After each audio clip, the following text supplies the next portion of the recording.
रामचंद्र भगवान की जय हो। हनुमान जी महाराज की जय हो।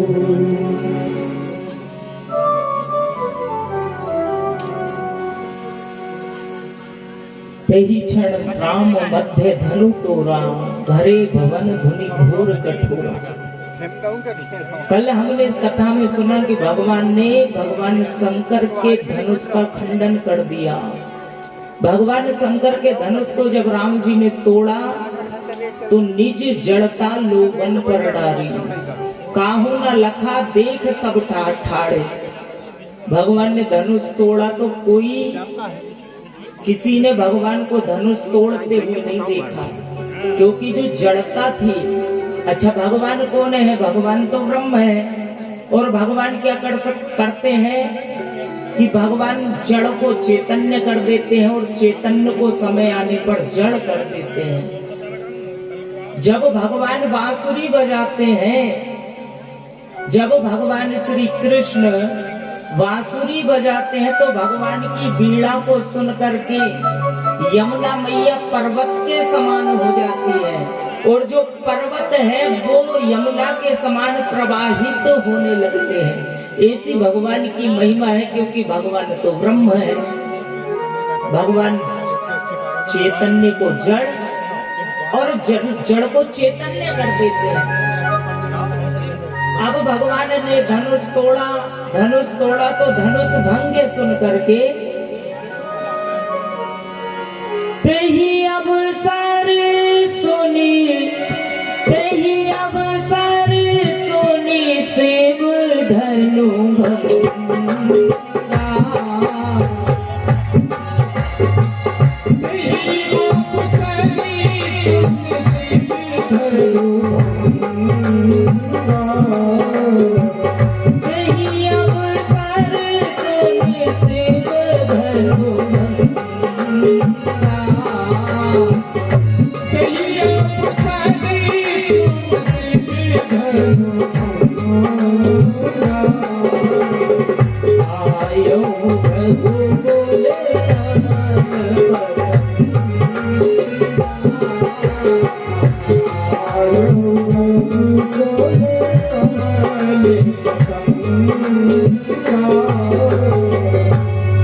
जैसे ही धनुष भंग का समाचार परशुराम जी महाराज को लगा तो परशुराम जी महाराज सभा में उपस्थित हो गए। और सभा में उपस्थित हुए तो महाराज का वेश कैसा है? तो शांत वेश करनी कठिन वर्णि न जाए स्वरूप।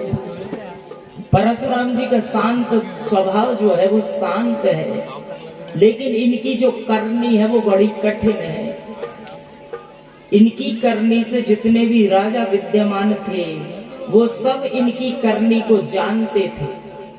अब जैसे ही परशुराम जी महाराज का आगमन हुआ है तो जितने भी राजा थे वो सब भयभीत हो गए, कंपायमान होने लगे। उन्होंने आकर के परशुराम जी को प्रणाम किया। पिता समेत लीन निज नामु, अपने पिता का नाम लेते हुए प्रणाम किया। अब जब महाराज परशुराम जी की दृष्टि टूटे हुए धनुष पर पड़ी है तो अति रिस बोले बचन कठोरा, कहु जड़ जनक धनुष के तोरा। परशुराम जी महाराज कहते कि अरे मूर्ख, जनक जी को मूर्ख कहते हैं, जबकि जनक जी कैसे हैं?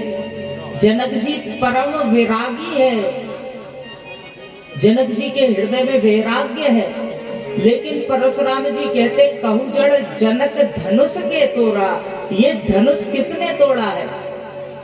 परशुराम जी महाराज अति रिस बोले बचन कठोरा, अति क्रोध में कहते कि ये मूर्ख जनक जल्दी बतला, ये धनुआ किसने तोड़ा है?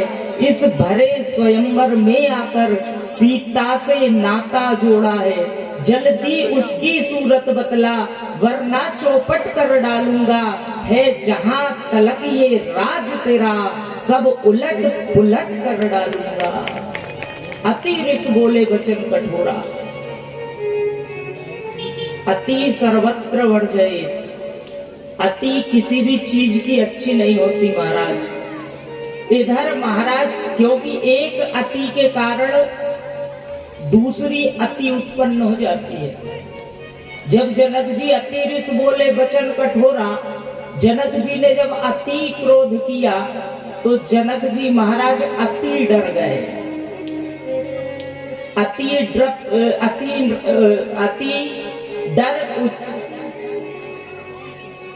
डर के कारण महाराज जनक जी उत्तर देने में असमर्थ हो गए। असमर्थ हो गए तो भगवान ने देखा कि सारे राजा महाराजा कंपायमान हैं, थर थर कप रहे हैं, डर रहे हैं। सीता जी के अंदर भी विषाद है, सीता जी के अंदर भी डर है। जब ये भगवान ने देखा तो भगवान राम जी स्वयं परशुराम जी के सामने आए और आकर के भगवान रामचंद्र जी महाराज कहते हैं कि नाथ शंभु धनु भंजनिहारा, नाथ शंभु धनु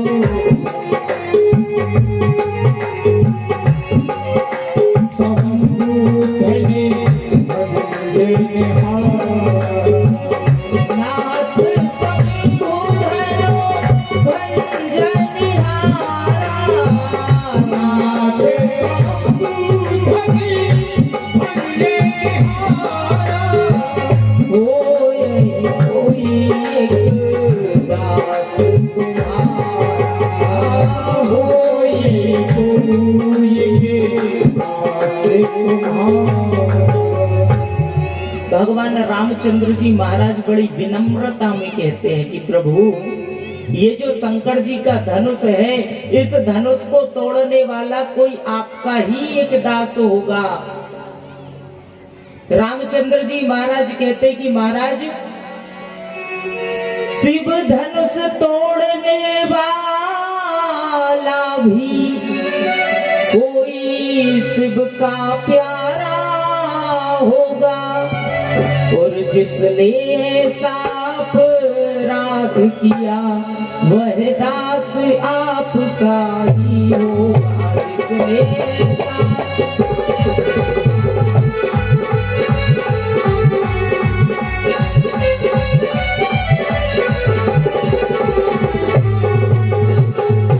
भगवान रामचंद्र जी महाराज कहते हैं कि मुनिवर, जो कृपा पात्र है गुरु का, वह कब किससे डर सकता है, और जिस पर हो कृपा ब्राह्मणों की यह कार्य वही कर सकता है।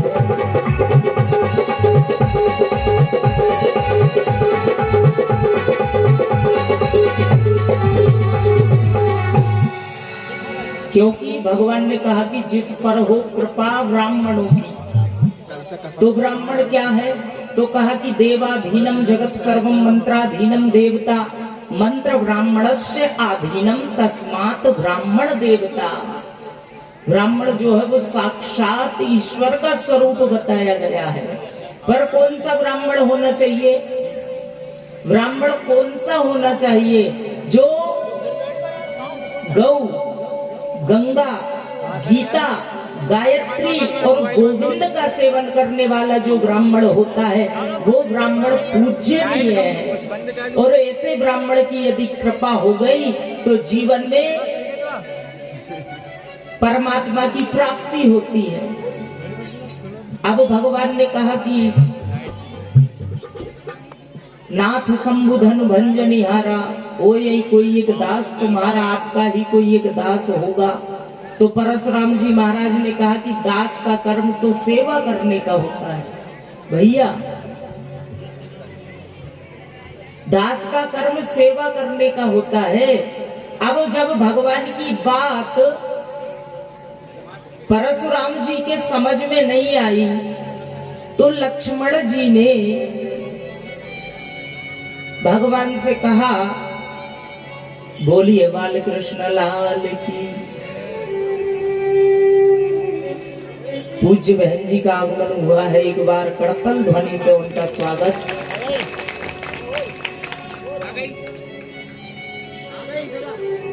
लखन लाल जी ने कहा कि प्रभु यदि आपकी आज्ञा हो तो बाबा से दो बात हम भी कर ले। तो भगवान ने कहा कि लक्ष्मण तुम इनसे बात करोगे?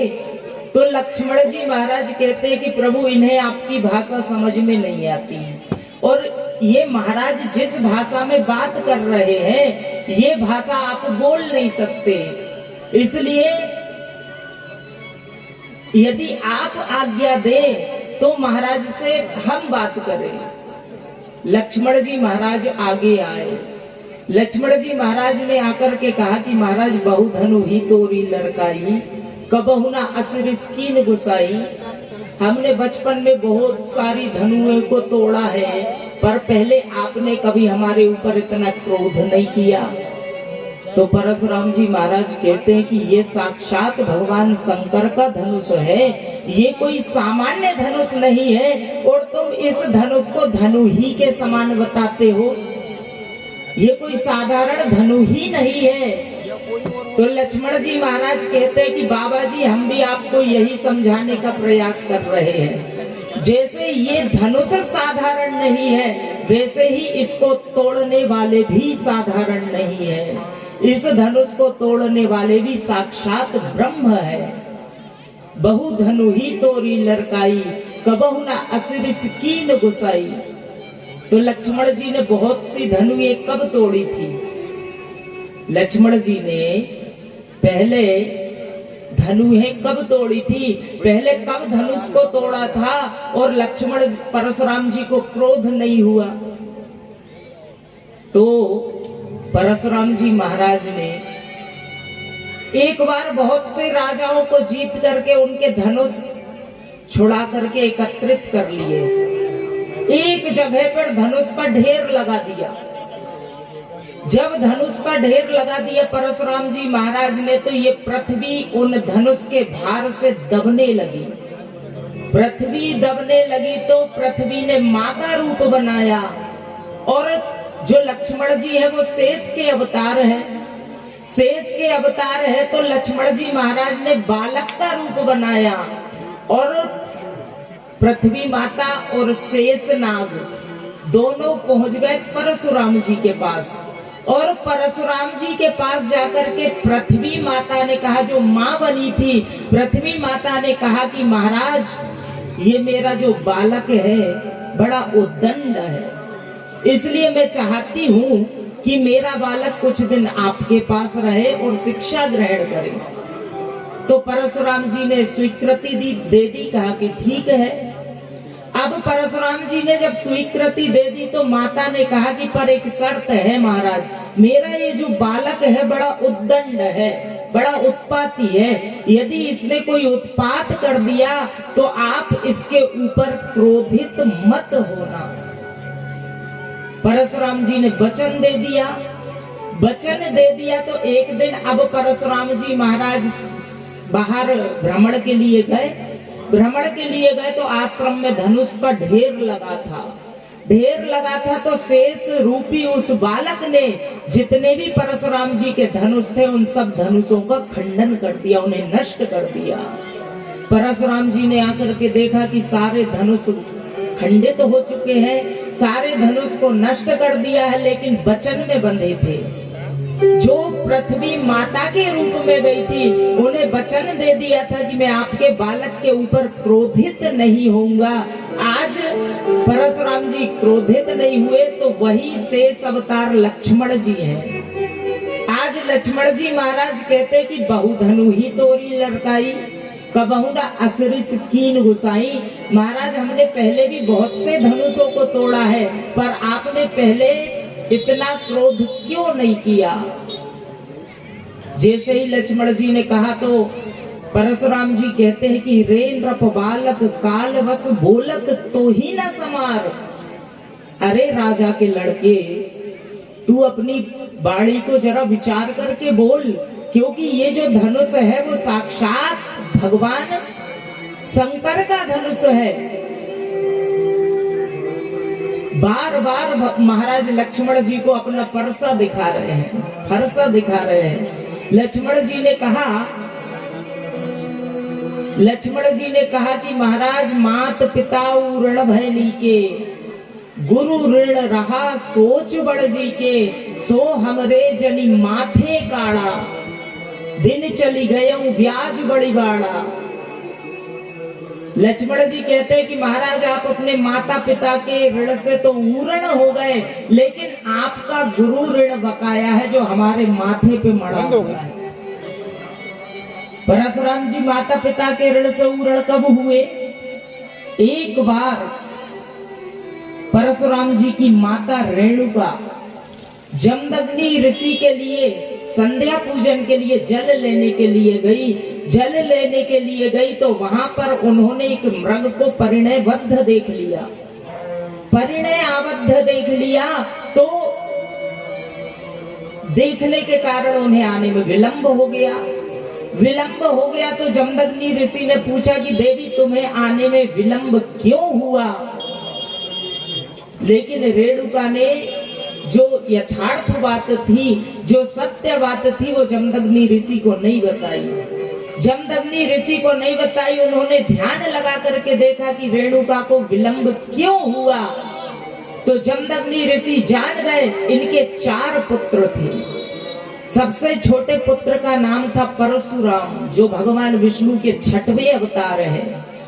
अपने पुत्रों से कहा कि जाओ अपनी माता का सर काट दो। 3 पुत्र ने बात नहीं मानी महाराज। परशुराम जी से कहा कि जाओ अपनी माता का सर काट दो। जैसे ही परशुराम जी से कहा तो परशुराम पितु आज्ञा राखी, मारी मात लोक सब साखी। परशुराम जी गए, अपना परसा उठाया और परसा उठा करके अपनी माता का सर धड़ से अलग कर दिया।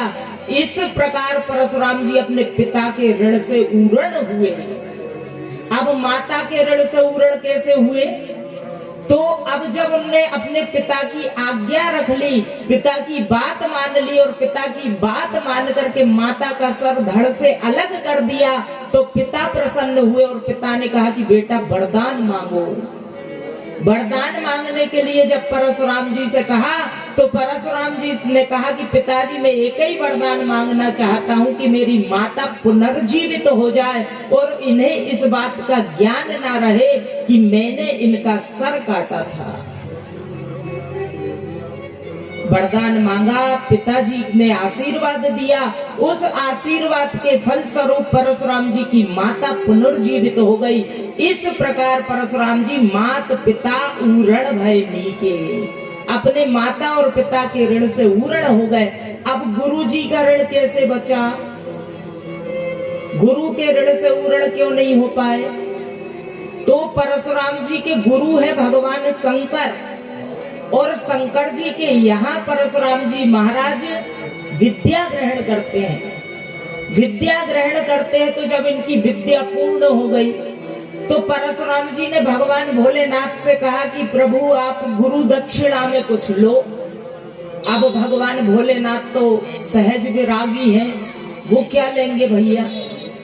तो कहा कि ये जिद पड़ गए परशुराम जी कि आपको गुरु दक्षिणा में कुछ लेना पड़ेगा। तो भगवान शंकर ने कहा कि यदि तुम गुरु दक्षिणा में कुछ देना चाहते हो तो शेषनाग के सहस्र शीश है, शेषनाग के 1000 सिर है, तुम एक सिर काट करके ले आओ, तुम्हारी गुरु दक्षिणा पूर्ण हो जाएगी।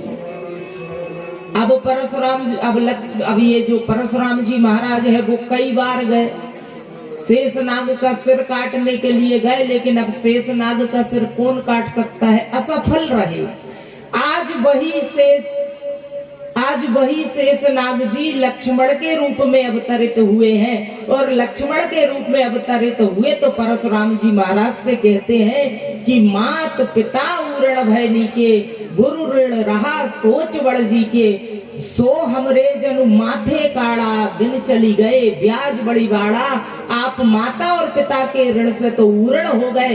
यदि आज आप चाहो, इतना क्रोध कर रहे हो महाराज और आप बार बार हमें कुठार दिखा रहे हो, तो आज आप मेरा ये सिर काट लो और सिर काट करके अपने गुरु के ऋण से भी मुक्त हो जाओ। गुरु ऋण रहा सोच बड़ जी के। अब भगवान आए, भगवान ने कहा कि महाराज, भगवान रामचंद्र जी ने लक्ष्मण परशुराम जी से कहा कि प्रभु देव एक गुण धनुष हमारे, 9 गुण परम पुनीत तुम्हारे। हम तो क्षत्रिय हैं और क्षत्रिय का केवल एक ही गुण होता है, वो गुण है धनुष चलाना, शस्त्र चलाना।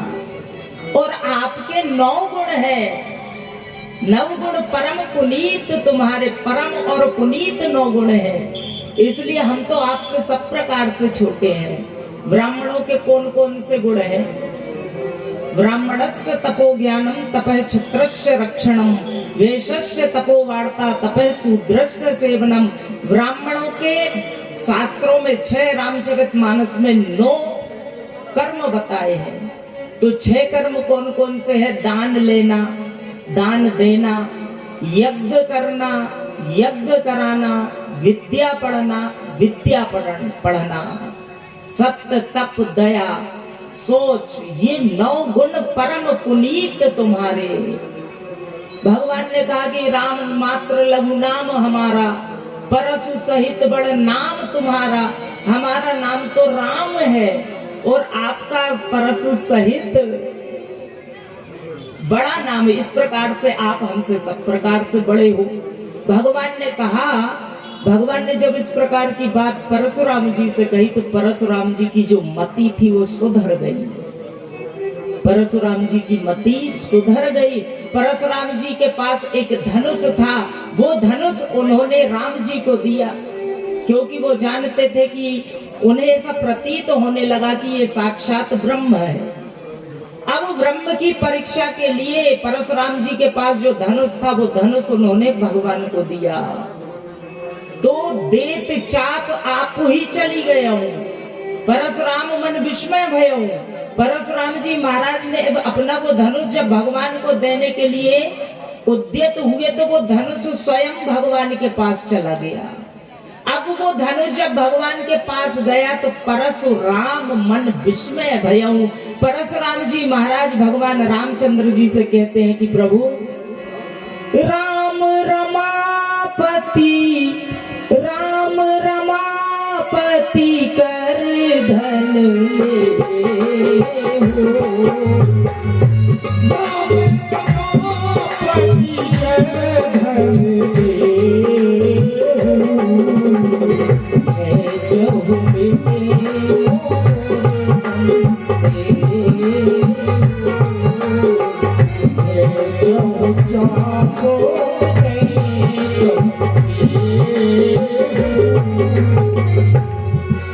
भगवान ने उस चाप को चढ़ाया। परशुराम जी ने भगवान की स्तुति की। जय रघुवंश बनज बन भानु, गहन दनुज कुल दहन कृषाणु। 9 बार परशुराम जी ने जय शब्द के द्वारा जय जय करके 9 बार भगवान की स्तुति की। क्यों? क्योंकि परशुराम जी ने 9 बार भगवान का अपमान किया था। 7 बार तो लक्ष्मण जी का अपमान किया था और 2 बार भगवान रामचंद्र जी का अपमान किया था। इसलिए जब रामचरितमानस में परशुराम जी ने भगवान रामचंद्र जी की स्तुति की तो 9 बार जय शब्द कह करके भगवान की स्तुति की। इस प्रकार भगवान ने परशुराम जी के संशय को दूर किया। इधर जनक जी ने पत्रिका पहुंचाई अवधपुर। अवधपुर से बारात आई, भगवान का विवाह संपन्न हुआ। विवाह संपन्न होकर के भगवान अयोध्या पहुंचे। अयोध्या पहुंचे तो जब ते राम व्याह घर आए, नित नव मंगल मोद बधाए, नित्य आनंद होने लगा। गोस्वामी तुलसीदास जी ने ये क्यों लिखा कि जब ते व्याह राम घर आए, नित नव मंगल मोद बधाए। क्या भगवान के विवाह से पहले अयोध्या में मंगल नहीं था? तो मंगल तो था, लेकिन राम है ब्रह्म और सीता जी है शक्ति।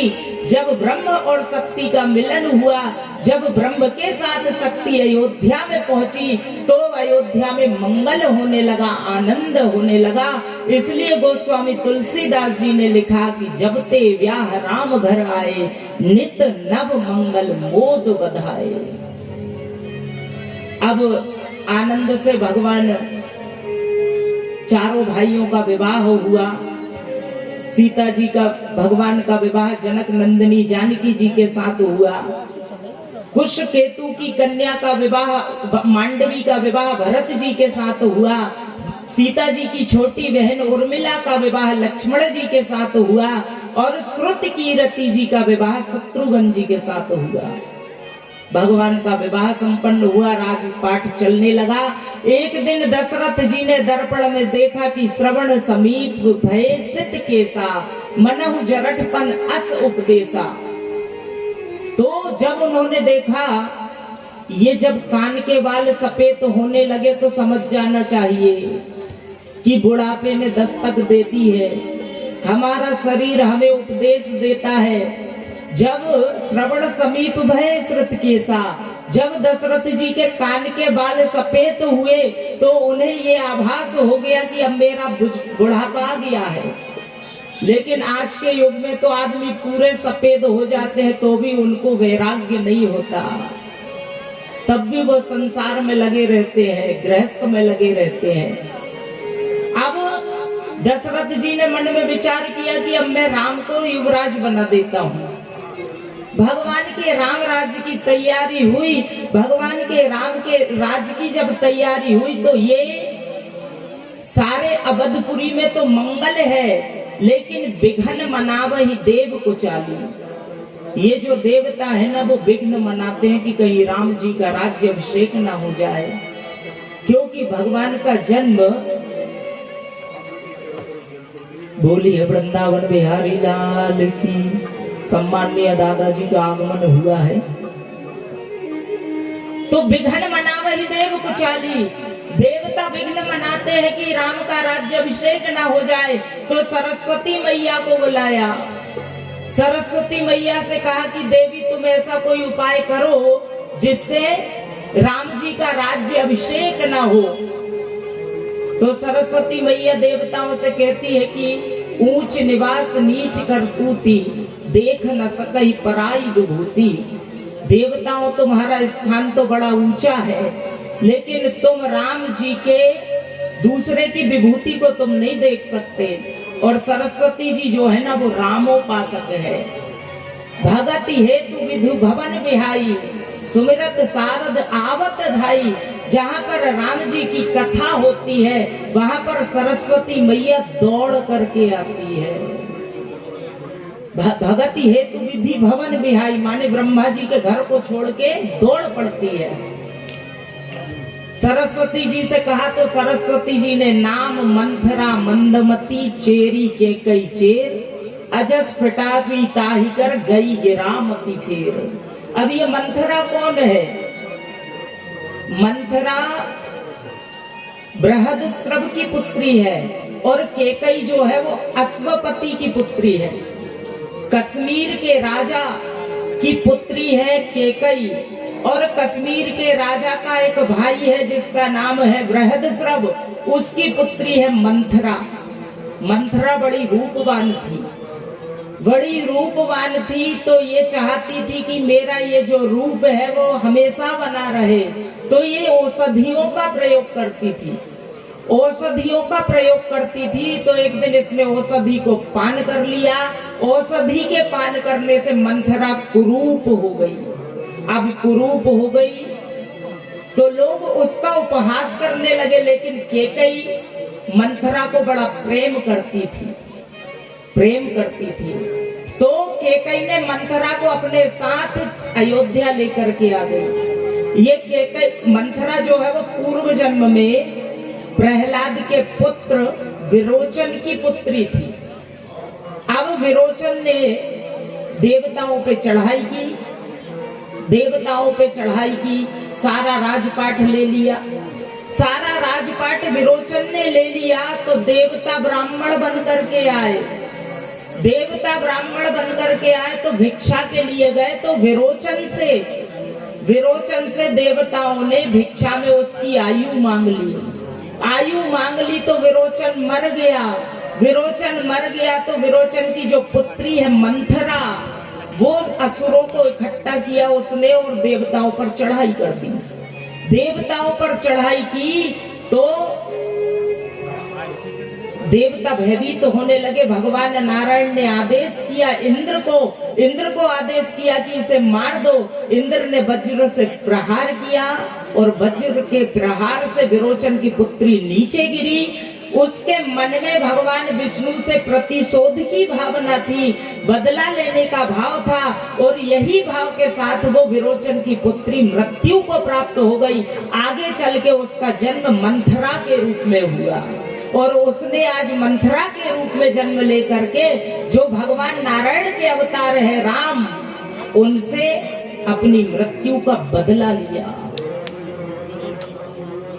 अजस पिटारी ताही कर गई गिरामती फेर। और ये जो केकई है वो कोई साधारण नहीं, महाराज अश्वपति की पुत्री केकई। वीरांगनाओं में आपने इस काल में महारानी लक्ष्मीबाई का नाम सुना है, लेकिन उस काल की वीरांगना थी महारानी केकई। ये महारानी केकई राजकुमार के वेश में रहती थी, राजकुमार के वेश में रहती थी। महाराज दशरथ कश्मीर के राजा के यहाँ शस्त्र विद्या सीखने के लिए गए। शस्त्र विद्या सीखने के लिए गए तो उनके लिए बड़ी व्यवस्था की गई, शिविर बनाया गया। और ये जो राजकुमारी केकई थी, एक दिन इसने मन में ये भाव बनाया कि मैं भी महाराज के शिविर में प्रवेश करूं, महाराज दशरथ के शिविर में प्रवेश करूं। तो महाराज अश्वपति ने अयोध्या के सम्राट महाराज अज से परमिशन ली। महाराज अज से परमिशन ली कि हमारी राजकुमारी केकई आपके राजकुमार महाराज दशरथ के शिविर में प्रवेश करना चाहती है। महाराज अज ने अनुमति दे दी। अनुमति दे दी तो महारानी केकई ने महाराज दशरथ के शिविर में प्रवेश किया। शिविर में प्रवेश किया तो महाराज दशरथ एक मृग के ऊपर उन्होंने अपने बाण का संधान किया था। जैसे ही महाराज दशरथ ने अपना बाण छोड़ा है, वैसे ही केकई ने महाराज दशरथ के बाण को काट दिया। अब महाराज दशरथ के बाण को काट दिया तो महाराज दशरथ जो थे वो आश्चर्यचकित हो गए। महारानी केकई राजकुमारी केकई ने शिविर में प्रवेश किया। शिविर में प्रवेश किया तो महाराज ने पूछा कि तुमने हमारे बाण को कैसे काटा?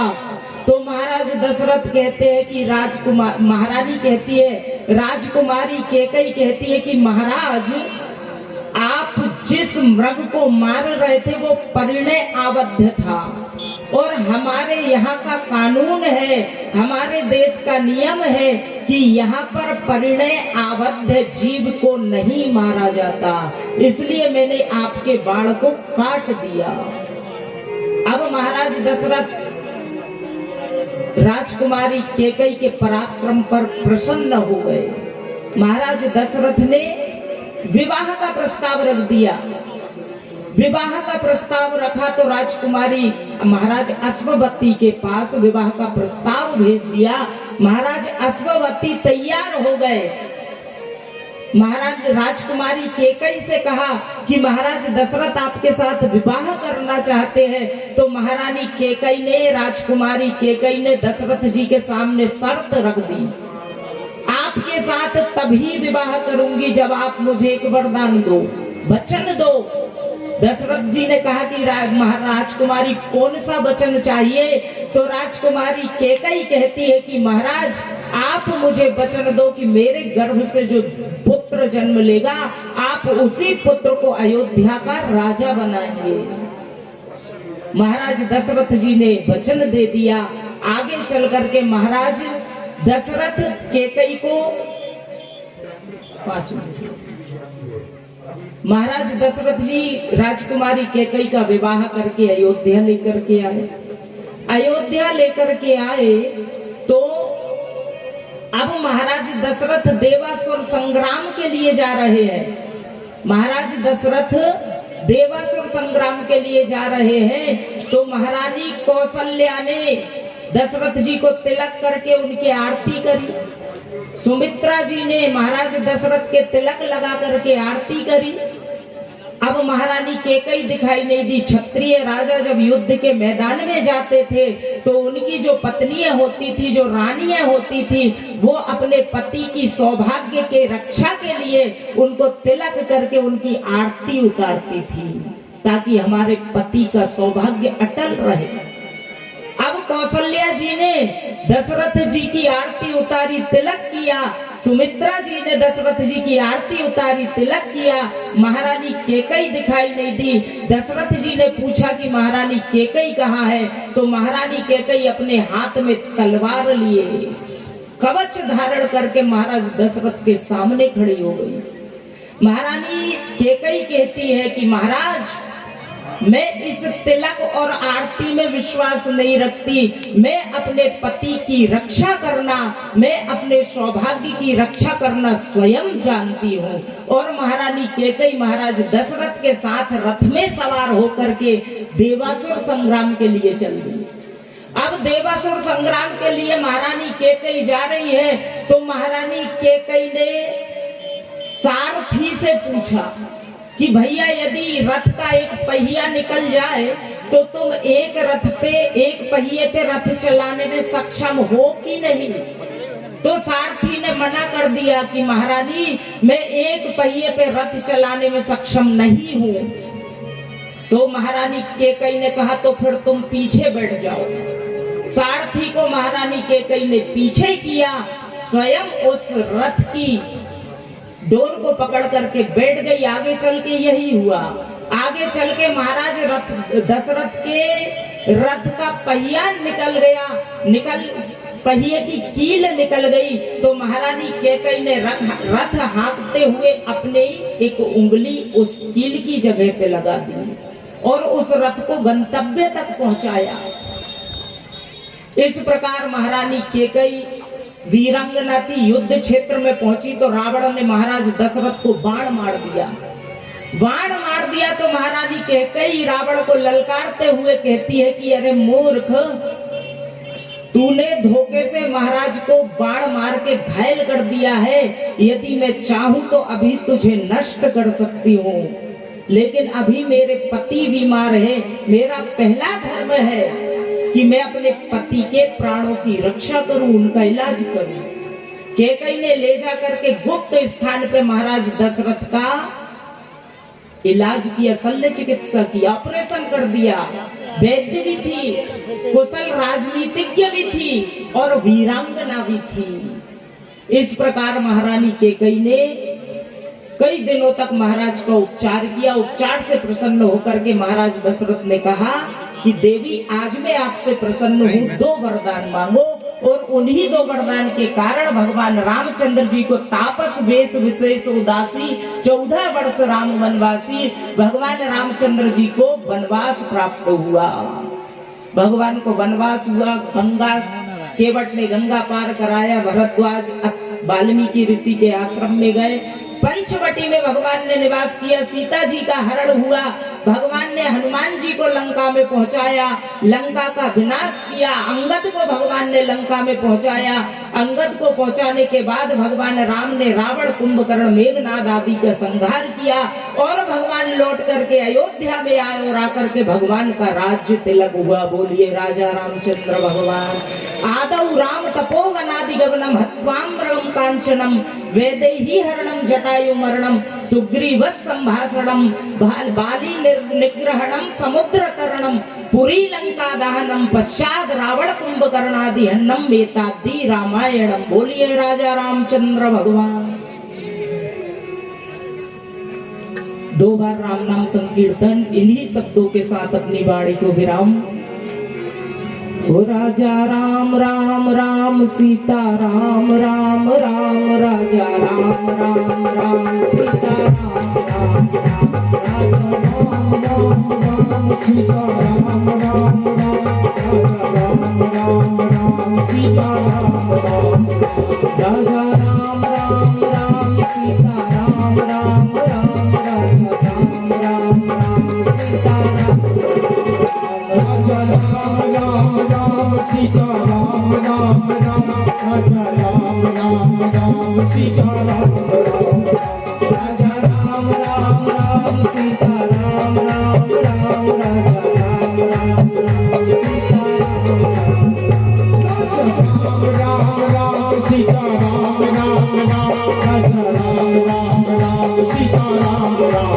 राम राम राम राम राम राम